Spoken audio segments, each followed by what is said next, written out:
Uh, Yes, ma'am. We are live now, ma'am. So, good evening, esteemed faculty members and all the delegates. Thank you for joining. This is Sahiti on behalf of Shield Connect, welcoming you all for today's webinar, Menopause, organized by Clinical Research Committee of Oxy with Foxy. So, it's my privilege to introduce the coordinators of this webinar, Dr. Deepa ma'am.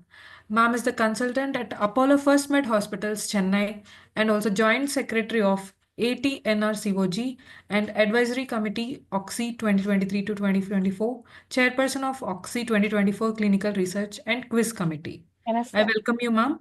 Thank you. Yeah, it's my privilege to introduce Dr. Priya Kanappan, ma'am. Ma'am is the consultant and fertility specialist at Dr. Mehta's Hospital, Chennai, and Garba Rakshambigai Fertility Center, Chennai. Ma'am is executive committee member of OXY, Chennai. I welcome you, ma'am. Thank And you. I Thank you. hand over the session to you. Okay. Thank you, Sagiti. Thank you, Shield Healthcare, for sharing the platform with us. And this is usually this monthly. Our journal club is usually in the for second Tuesday, but for some webinars is like we will be having simultaneous webinars. We have been shifted those to. I think I'm able to hear. Can you all hear me? Yes, yes, ma'am. Yeah. Yes, Thank you. ma'am. Yes. Okay. So this our CME webinar theme is on menopause. We have two interesting journals. One is from Apollo First Med Hospitals, moderated by Dr. Anshu Bansal, and second is by Savita Medical College, moderated by Dr. Evangeline. And I welcome the first presenter,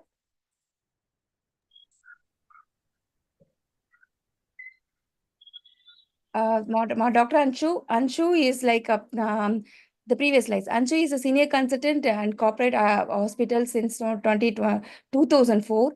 She did her MBBS from Kanpur, MD from Chennai Ramachandra. She is a gold medalist in MDOG.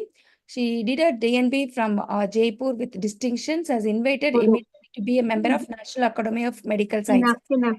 She is elevated as a Let's go to currently a executive fellow representative executive committee in ATN. Deepa. Let's talk about Kirtana. Yeah, Kirtana is our senior registrars in Apollo First Med Hospital. Next slide, please.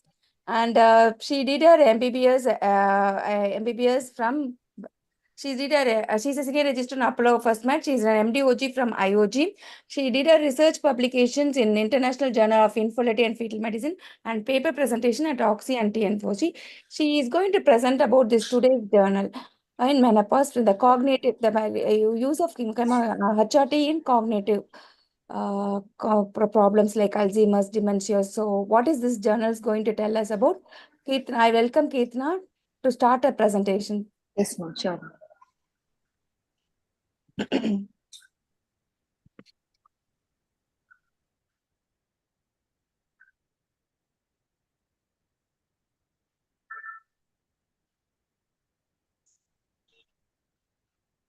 So good evening, everyone. I'm Dr. Kirtana, Registrar from Apollo First Med Hospital. So today my journal is on the cognitive health after menopause and the effect of menopausal hormonal therapy on the mental health of postmenopausal women. About this article, this is a literature review published in Elsevier in the year 2021, and this is an open access peer-reviewed journal indexed in the following database. Here we have a brief introduction on dementia. Dementia is a pandemic chronic non-communicable disease which is characterized by cognitive decline and subsequent functional disability, which includes lack of focus, slow thinking, and forgetfulness. About 35% of dementia cases are thought to be due to these modifiable risk factors. Until today, there is no effective single intervention for the treatment or prevention of dementia, and also it is still an ongoing controversy if the hormonal therapy can be used for dementia prevention. So we focus on these intense risk factor modification, especially during the middle life for a better old age. So the goal of the study is to update the scientific evidence on the impact of menopausal hormonal therapy on dementia risk. And the second one is to provide a personalized medicine to support our clinical practice. Moving on to the journal proper, this is a large systematic review, and their initial search strategies were drafted under these two topics. The first one is the impact of menopause on the risk of affective disorders and cognition. And the second one is impact of hormonal therapy on the affective disorders and cognition. And the information sources were sourced from the following databases. And these articles were included if the woman is postmenopausal and taking menopausal hormonal therapy. Here, this MHT is defined as systemic estrogen only, or systemic estrogen and progesterone, or tibolone. And all the other original studies and systematic reviews and meta-analysis were included. On the exclusion criteria, we have systemic androgen therapy, vaginal estrogen therapy, and other editorials and letters. Here is a Prisma diagram of the journal. Totally 48,000 records were identified, and these were imported in EndNote, and the duplicates were first removed. Further, title and abstract screening was done, and they excluded further 17,000 articles. Finally, they had 387, of which full text screening was done, and 333 articles were excluded. So finally, only 54 articles were included in the study analysis. So we'll be discussing the analysis part under 4 parts. First, we have 3 original articles published in the year 2020. These were all prospective cohort studies done in South Korea and USA. Their mean age of the postmenopausal women were 58 to 93 years, and these women were given menopausal hormonal therapy, and they were followed up for a period of 3 to 9 years. All these studies had incident dementia as their endpoint. The dementia cases were identified by health insurance system, neurological examination, and telephone interviews. According to these studies, they reported a significant reduction in the overall dementia among postmenopausal women taking the menopausal hormonal therapy. And here, our second part has 5 other original articles, of which 2 is an RCT from the WIM study, and 2 is a case control study, and the other is a retrospective cohort. Their sample size ranged from 30 to 4 lakh women, and these women were also given the same menopausal hormonal therapy, and their duration of follow-up was 4 to 7 years. By these studies, the risk of incident dementia was increased if the women were started hormonal therapy at more than 65 years of age. But on the other side, the risk of death due to dementia was decreased if the hormonal therapy was started, irrespective of the age of starting. The death rate was decreased. And here, the other part is that 14 original articles were taken, and to show the impact of hormonal therapy in already demented women. The authors concluded that menopausal hormonal therapy has no role in the cognitive improvement in a woman who's already living with dementia. They further proposed a cognitive hypothesis based on this window of opportunity. They claimed that following a long period of ovarian hormone deprivation, the brain and the cognition becomes insensitive to exogenously administered estrogens, while in contrast, if the estrogens are administered during the critical period of menopause, like during the menopause transition or the early postmenopausal period, they will exert some beneficial effects. To support this, we have the Mirage, which is a case control study. It has showed a reduced Alzheimer's risk only if the menopausal therapy was started in the early postmenopausal years. The other is a Case County study, which is also a cohort study, which further supports this hypothesis. According to them, initiation of the hormonal therapy within 5 years of menopause was shown to have significant reduction in the incidence of Alzheimer's. By Keep's trial, they say that transdermal estrogen therapy is associated with decreased myeloid deposition in the brain, but this is only based on the neuroimaging, but they did not prove it clinically on the patients with menopause. Finally, we have a meta-umbrella systematic review, which emphasizes on the personalized medicine. Healthy aging means survival to old age with delay in onset of all the non-communicable diseases. Apart from age, there are several other risk factors as well as protective factors for dementia, where this diabetes and depression has the highest relative risk of more than 2. In this meta-analysis, they found that, menopausal hormonal therapy is not either as a risk factor or a protective factor, but they claim that estrogen has positive synergistic effects with these protective factors, and they also help in counteracting these risk factors in case of dementia. But on the other hand, this progesterone has, especially the medroxyprogesterone acetate, has glucocorticoid effects, causing increased fluid retention and increase in BP, and that stimulates the procoagulatory activity in the vessel, which has detrimental effects on the blood vessel and the brain.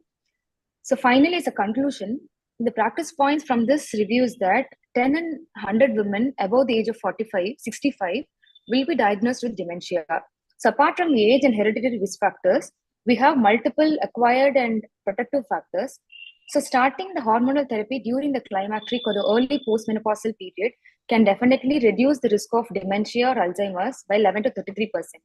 And also, there is no role of hormonal therapy in already demented women. And the limitations of this study are they did not comment on the different regimes, dosages, or the routes of the hormonal medication on reducing the dementia risk. And the optimal duration of taking the drugs were also not defined properly. And further clarity on the window of opportunity is also needed, is what we feel, ma'am. So thank you, ma'am. This is my presentation on the cognitive health of postmenopausal women. Sorry, I can't. Hello, ma'am. Yeah, we can hear you. Yes, Yes, ma'am. Yes, ma'am. Anshu, ma'am. Yeah. Keith, first of all, let me thank Oxy and Deepa for inviting me to this journal club. And I am highly honored to be there with Kirtana today. Kirtana, I must say you've done a beautiful presentation and have brought out this particular article very well. Yes, However, when I was reading this article and after seeing your presentation, there are a few things I would like to ask you, yes, ma'am. which I don't think are very clear. Okay. The first question is, you are sitting opposite a patient who is menopausal. Would you give this treatment or not? And what is your, I mean, when you are presenting this journal and this article, you are trying to say the cognitive decline is going to definitely reduce. Yes, but then you confuse us, not you, I mean, the article confuses us on A, when to start, B, what to give, and whether it's worth giving also or not. So what is your take home from this particular article? From this article, one thing which I'm clear is that if the women, because we have our age of menopause is around 45 to 50 years, ma'am. So during that period, if the woman has such symptoms, mostly they don't have symptoms. If they are symptomatic, then there is no role in giving the treatment.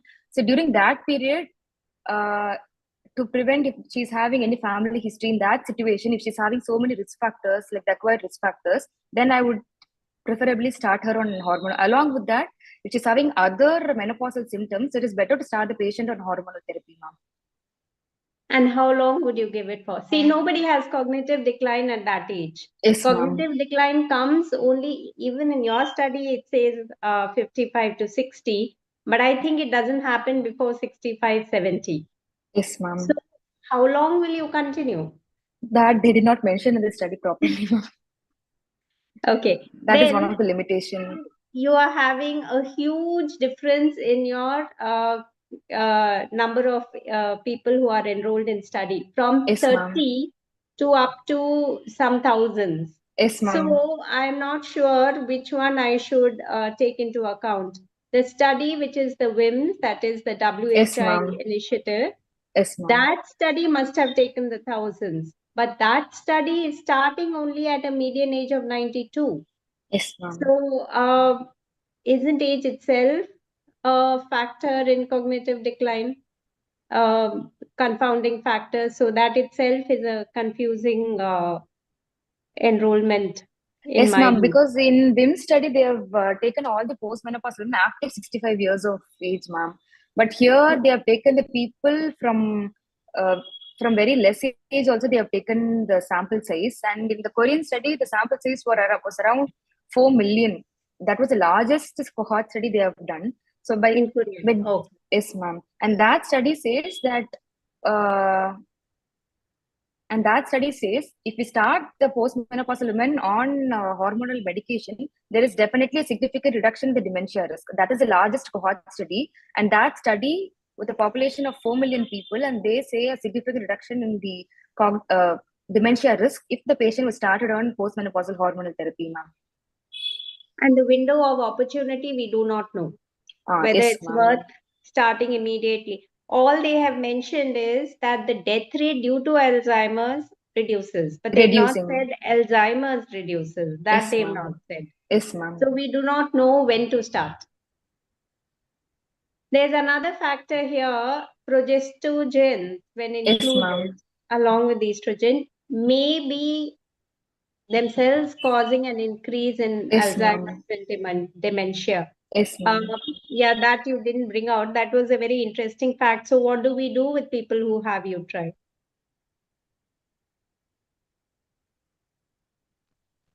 Have you found any? They have given that only specifically the medroxyprogesterone acetate has significant effect of causing this procoagulatory effects, ma'am. Maybe in those situations we can give. Even orethistron has. They are talking about fluid retention. Even that one Yes, will have. ma'am. So then, what do you do? Have you seen any studies where there is let's say a Mirena insertion and then only estrogens? No, ma'am. So how do we counsel when we see a patient?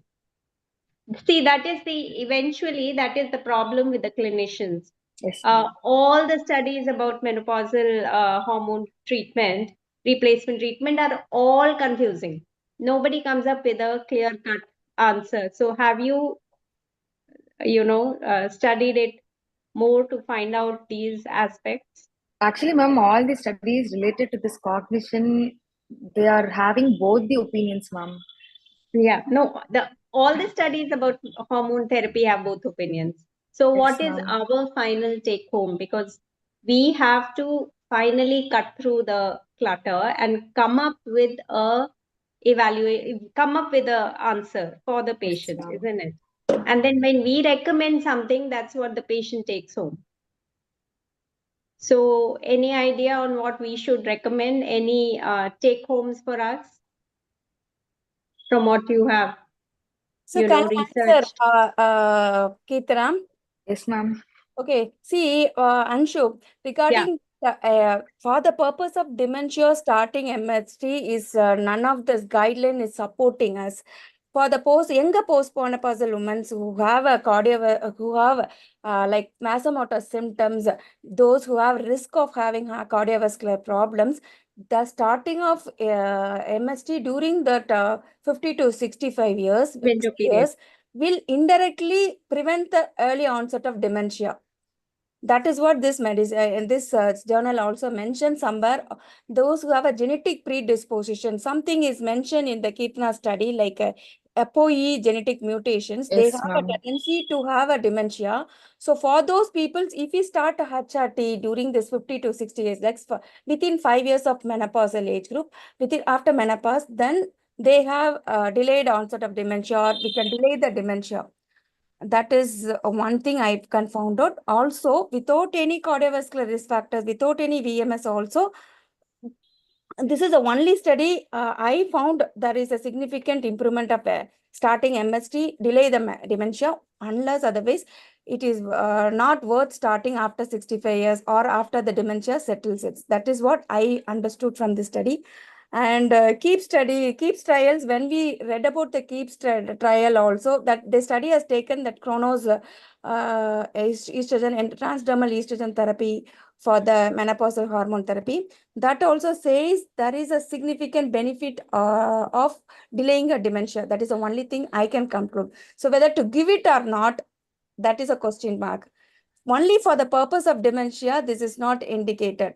So to prevent, if you have a high risk of vasomotor, we are starting for some other purposes, start early during this period, thereby you can delay the dementia. That is what I understood from the study. Okay, Kitna. Okay, Yes, ma'am. Very, very well done, Kirtana. Very, Thank very you, proud ma'am. of you. Thank you, ma'am. Thank you, ma'am. Thank you. Thank you, Deepa. thank you. Thank you. We'll move on to, thank you, Yes. Anshu.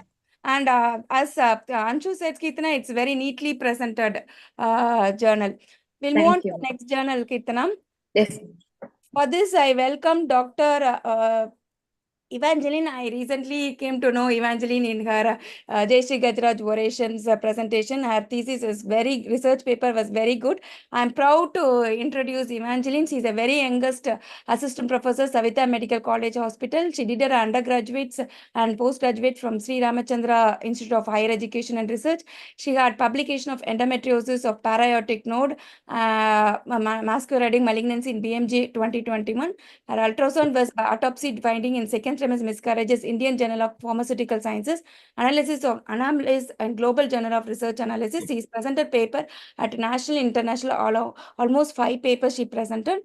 She got a best award at Justosis International Conference in 2023, third best paper in Avel Cox 2023. Her areas of interest in high-risk obstetrics, minimal access, and robotic surgery. And I leave to Evangeline to introduce your PG and your paper presentations. Thank you, ma'am. Thank you so much for that kind introduction.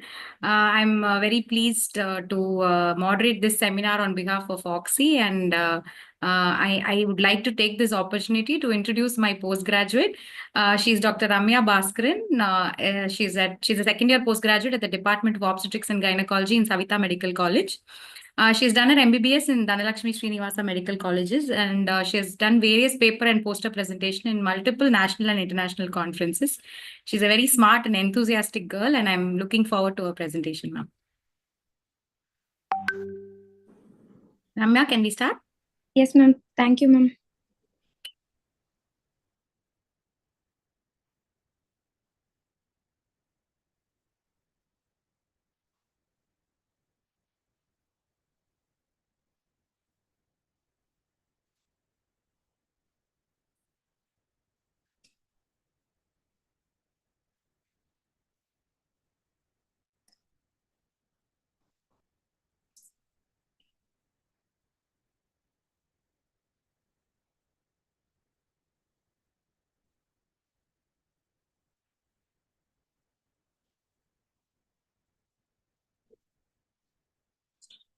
Good evening, ma'am.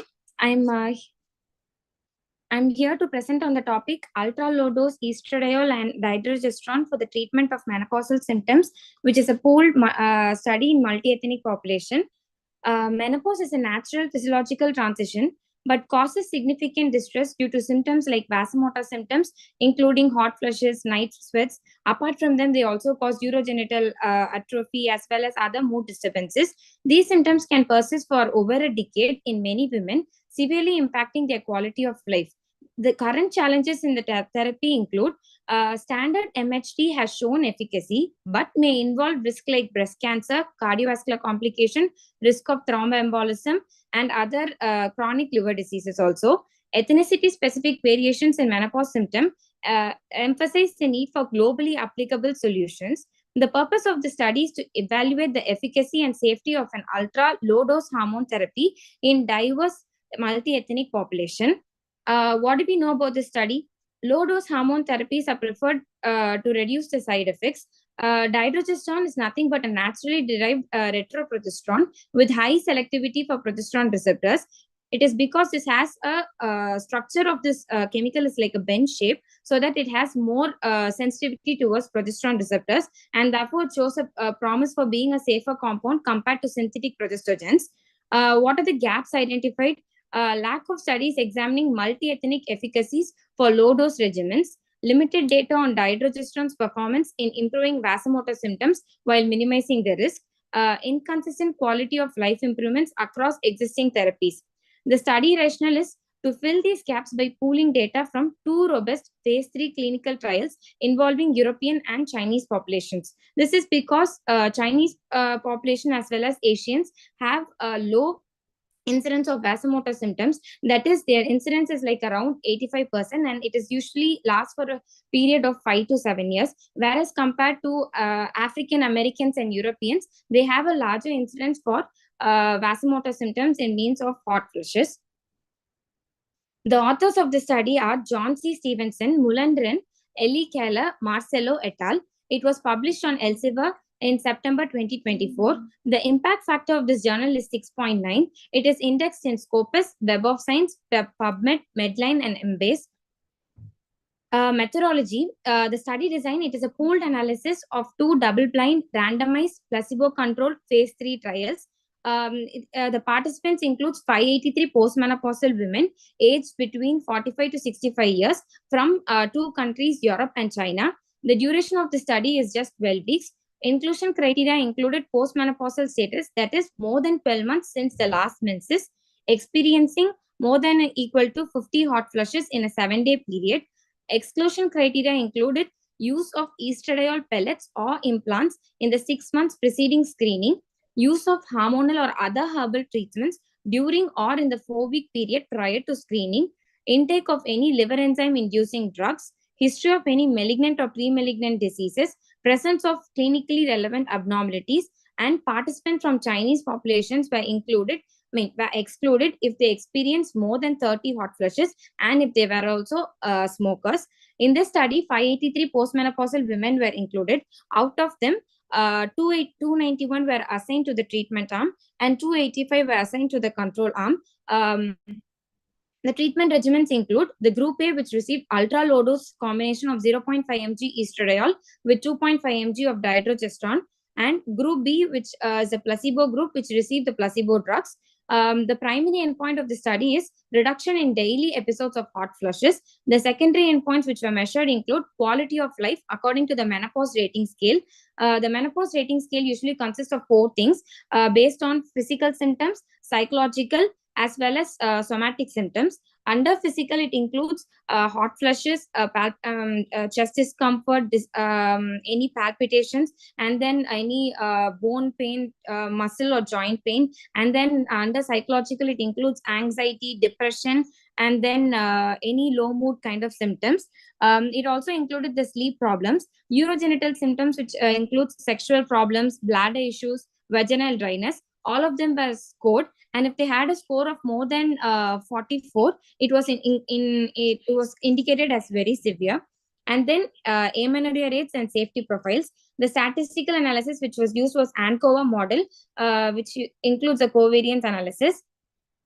The results of the study was hot flushes reduction at baseline. While starting the treatment, there was not much difference between the treatment arm as well as the placebo groups. But at every week, at start of third week, there was a significant difference in the reduction of the number of hot flushes per day. It started at like around 3 weeks, and then every week there was a reduction in the hot flushes. At the end of the treatment, there was a greater reduction was noted in the treatment group, which had a significant p-value of less than 0.001. The night sweats, there was also a significant reduction in the night sweats in the treatment group at week 8 and as well as in the end of treatment, which is at the 12th week, which also had a significant p-value of less than 0.001. Secondary outcomes other which were compared were both the groups had similar amenorrhea rate. There was no significance, and there were also improved menopause related symptoms, which included improvement in anxiety, vaginal dryness, as well as sleep disturbances. People who had low mood or any depression had regression during start of this regimen, and also skin conditions like eczema, and then trichohydrophorosis were also improved. Coming to the discussion part, efficacy across population, treatment with ultra-low dose estradiol and dydrogesterone resulted in a significant reduction in vasomotor symptoms, including reduction in the number of hot flushes by 6.6 per day compared to 5 in placebo group. There was rapid onset of symptom relief as early as week 3, and it sustained up to 12 weeks. Improvement in the quality of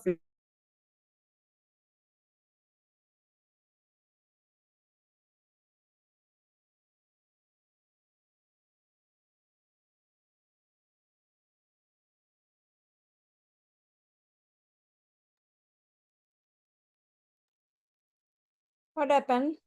Ramya, you're not audible, da? What happened? I think her connection, she lost her connections. Ramya, are you there, Ramya?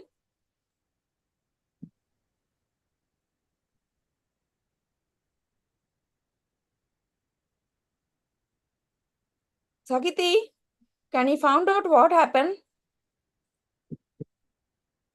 I think connection is lost, madam.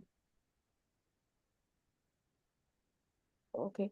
Evangeline, can you call and find out? Dr. Evangeline? Calling, ma'am. I'm calling her, ma'am. Okay, thank you.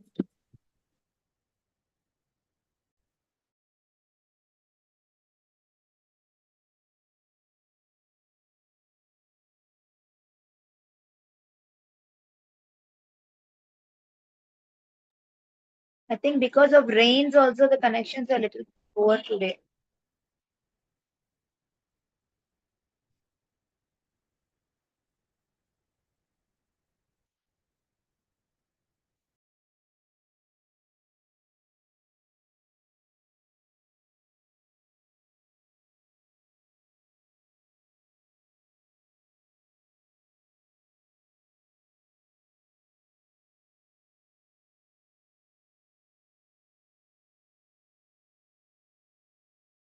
Ma'am, she is able to hear us, but we are not able to hear her. I just told her to move to somewhere with a good connection, ma'am. Okay. What she can do is she can exit and re-enter. That will be better. Okay, ma'am. Okay, ma'am. I'll tell her.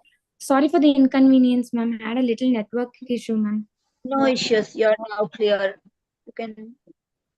Ma'am, can I continue from the discussion part, ma'am? Yeah, Ramya, you continue from that. You're able to display. But we are not able to screen. not I'm not able to see. Ma'am, just a minute, ma'am. Okay. Yeah. Ma'am, are you able to see the slides, ma'am? Yes. No. Yes. No, we Yeah. are able to see your screen. Yes. Yes. Ma'am, am I Okay. audible, ma'am? Yes, ma'am. Yeah. Audible. Yes. Yes, ma'am. Coming to the discussion, Little not clearer. efficacy across populations. Treatment with ultra-low dose estradiol and dydrogesterone resulted in significant reduction in vasomotor symptoms, including reduction in the number of hot flushes. There was rapid onset of symptom relief as early as week 3, and it sustained through up to 12 weeks. There was also improvement in the quality of life.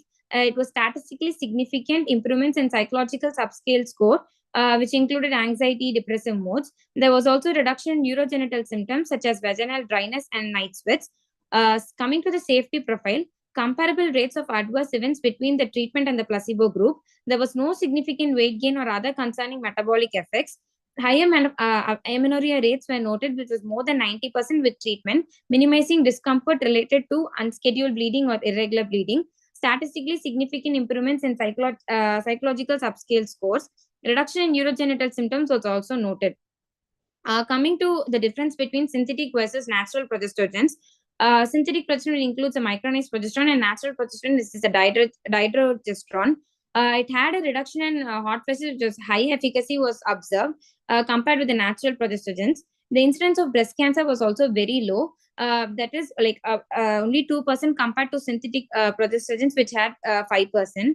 Risk of venous thromboembolism also was very low, with the incidence of 1%.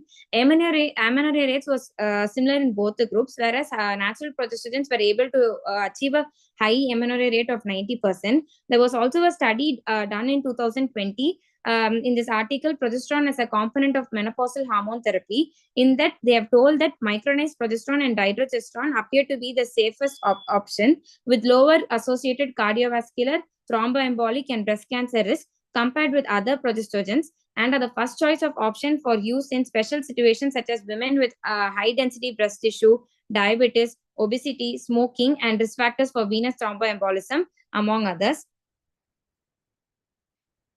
The studies which are supporting this are various articles were shown. Impact of low and ultra dose estradiol dydrogesterone on health related quality of life of postmenopausal women, done by Tomaso Simucci et al.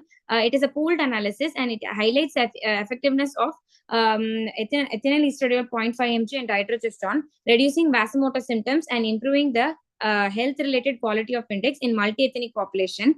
And another article efficacy of ultra low dose estradiol and dydrogesterone for menopausal vasomotor symptoms, done in 2024. It was actually a similar article to this. It confirmed the therapeutic effectiveness in reducing moderate to severe hot flushes and improving sleep and psychological domains, with over 90% achieving across the cycles. Another study on efficacy, safety, and tolerability of low-dose hormone therapy in managing menopausal symptoms.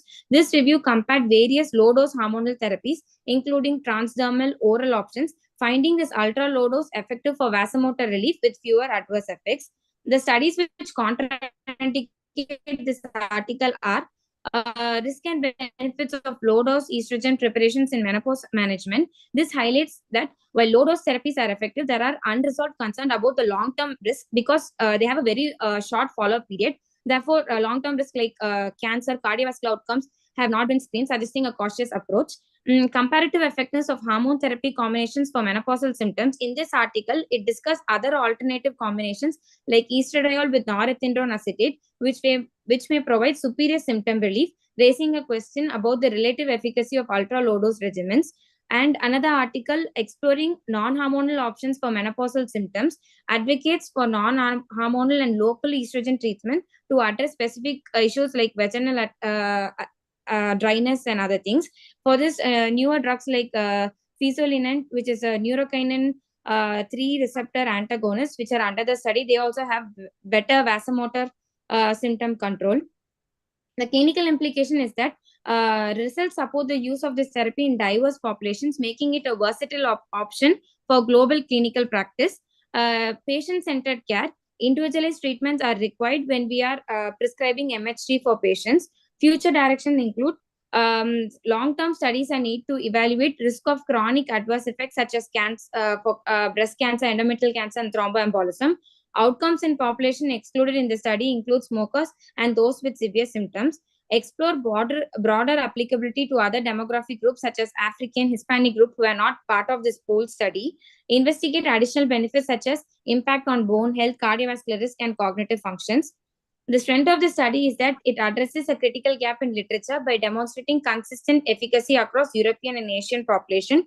It provides insights into ethnicity-specific differences in symptom prevalence and response to therapy. The methodology was well defined because it is a randomized double-blind study, and rigorous statistical analysis supports the robustness of this of the findings. It is a tailored therapy. Ultra low dose ensures efficacy while minimizing side effects often associated with standard high doses of HRT. The limitation is that exclusion criteria, certain subgroups such as smokers and women experiencing more than 30 hot flushes were not included, and limits the generalizability to all postmenopausal women. And the most important drawback is that the follow-up period, it had a very short follow-up period of 12 weeks duration. And one more thing, studies with longer durations are needed to assess the risk like endometrial cancer, breast cancer, and other cardiovascular events. Conclusion, efficacy of has been proven. Ultra low dose combination of 0.5 mg estradiol and 2.5 mg dydrogesterone effectively reduced the vasomotor symptoms. And safety, the therapy exhibited a favorable safety profile. Tolerability, there were no much adverse events noted with this regimen. Broader application, the results are consistent across diverse multi-ethnic population. Future scope is that further studies are needed to explore long-term outcomes and compare this regimen with other hormonal and other non-hormonal options. Thank you, ma'am. Hello. Thank you, Ramya. Evangeline, over to you, Evangeline. Yes, ma'am. Thank you, Ramya. I think that was a very well delivered, clear presentation. Thank you. So, which patients do you think require hormone replacement therapy? Everybody requires? All patients with hot flushes require? No, ma'am. Only symptomatic women who have estrogen deficiency symptoms for more than 12 months require hormone replacement therapy. In case if they have premature ovarian insufficiency or otherwise they've had surgical menopause, like if they've underwent hysterectomy or any iatrogenic cause induced, and if they have attained menopause less than 40 years and they are more prone for osteoporosis and any other thing, we have to start MHT, ma'am. Okay, but in this study, they have done only for patients who are non-hysterectomized, right? That is none of these indications. They have attained normal menopause and Yes, after ma'am. that they have symptoms and they have done this study. Yes, ma'am. Okay. So for a long-term purpose, if you're going to give a ultra low dose versus your normal hormone replacement therapy, in which you're giving your routine 1 to 2 mg of ethinyl estradiol and your norethindrone, in this case, they have missed out a few things. Yes, In ma'am. long-term follow-up, they have not done a few things. What are those things you think they should have done for these patients? Ma'am, they should have at least of 6 months or at least 1 year of follow-up is needed, ma'am, because we don't have a clear idea whether it increases the risk of breast cancer or it increases the risk of cardiovascular events. And they didn't mention about whether the patients are prone to develop any venous thromboembolic events, ma'am. Correct. So this is what we are looking for. No, you know that the symptoms have become better. The vasomotor ma'am. symptoms have relieved with your drug. Yes, ma'am. But But the the side hormone-related side effects Yes, the have side not effects been of your really hormone has not been analyzed. Yes, ma'am. Okay, that is one drawback. All these patients continued to be menopausal. Do you think they had any withdrawal bleeding or breakthrough bleeding after this they have mentioned? No, ma'am. They didn't have any withdrawal. I mean, unscheduled bleeding. They didn't have, ma'am. Both of them. Okay, endometrial thickness was not also evaluated. No, ma'am. So these are the drawbacks. They have done a very short study, just for a 12-week 12-week, yes, ma'am. they have done. So only the outcome, that is the vasomotor symptom outcome, was analyzed. Nothing else was seen. No, ma'am. Okay, Ramya. Ma'am, any questions, ma'am? Deepa ma'am? Yeah, Hepsi madam is there. We'll ask Hepsi madam. Ma'am, Hepsi ma'am, can you comment on this presentation, ma'am? Are you there? Yeah, that's nice. Good Good evening. presentation. Good evening, ma'am. Good Good evening, evening, you all. I think Dr. Ramya and Evangeline, they have gone through the article nicely. Thank And you. I'm glad to know that Dr. Ramya has done a detailed thing and she knows when to give MHT and what are all the long-term side effects, all that she is able to narrate. That's a good exercise she has done. Thank But you, there ma'am. are, as they said, the drawbacks in the article. That's a limitation. That's it. Yes, ma'am. Otherwise, it's a good presentation. She has understood the subject also, because she clearly said only for the symptomatic people, MHT should be given. That's a very good take-home message, and she knows about the long-term consequences of the MHT also, the side effects. Good presentation. Thank you, ma'am. Thank you. Thank you, Thank ma'am. you so much, ma'am. Thanks, Ramya. Thank you, ma'am. Ramya, Yes, ma'am. so they mentioned only the short period of 12 weeks. So which week itself they found the improvements, like which is a very, very ultra Yes, dose. ma'am. At 3 weeks, I started noting the difference, ma'am. Okay. Hot flushes started reducing from 3 weeks, ma'am, and every week they had reduction, ma'am, up till 12 weeks, ma'am. They've seen from 3 weeks, 4 weeks, 8 weeks, 12 weeks, ma'am. Baseline was set at 3 weeks, ma'am. Yes, ma'am. Okay. So one more thing, like how they analyze the symptoms. You mentioned that this they have the statistics. Do you know about that ANCOVA?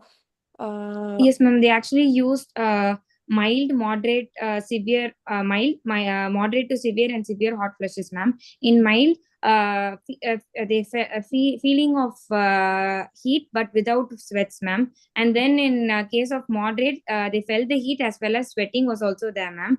And in severe, feeling of heat along with sweating and palpitations was also noted, ma'am. So based on that, the rating scale was done, ma'am. And in this ANCOVA test, it compares two variables, ma'am. That is a covariance, ma'am, between the hot flushes as well as a least square difference was used. It compared between the control treatment arm and well as the placebo arm. The difference was calculated based on the mean square, ma'am.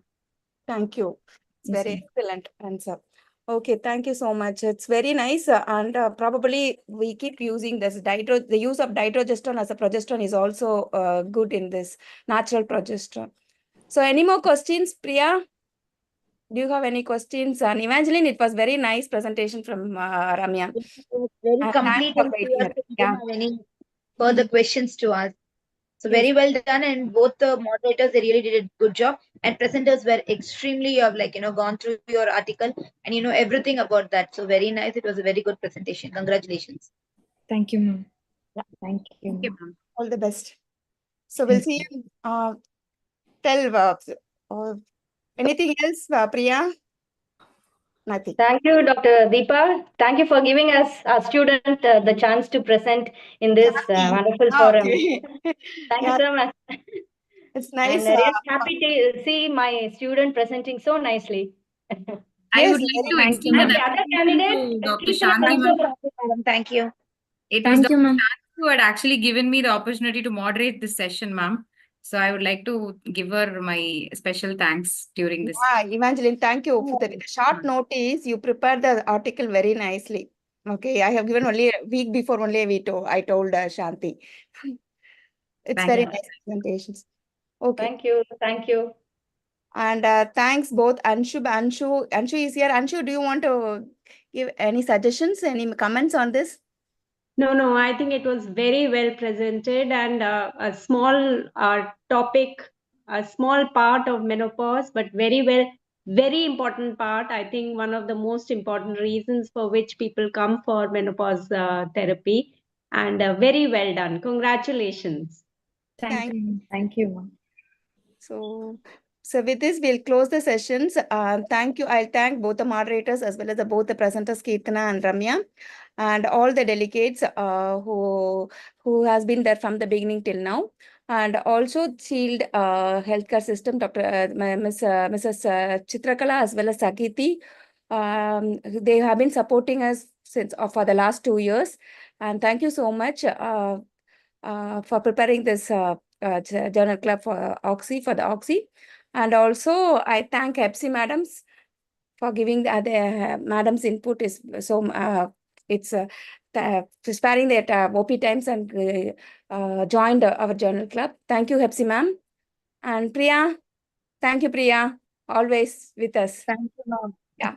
Thank you, Deepa. Thank you, Priya. You're Thank you, always madam. there Thank and you. working so hard.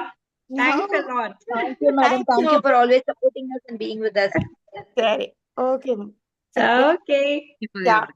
yeah. Okay, Have you ma'am. taken a photograph, Priya?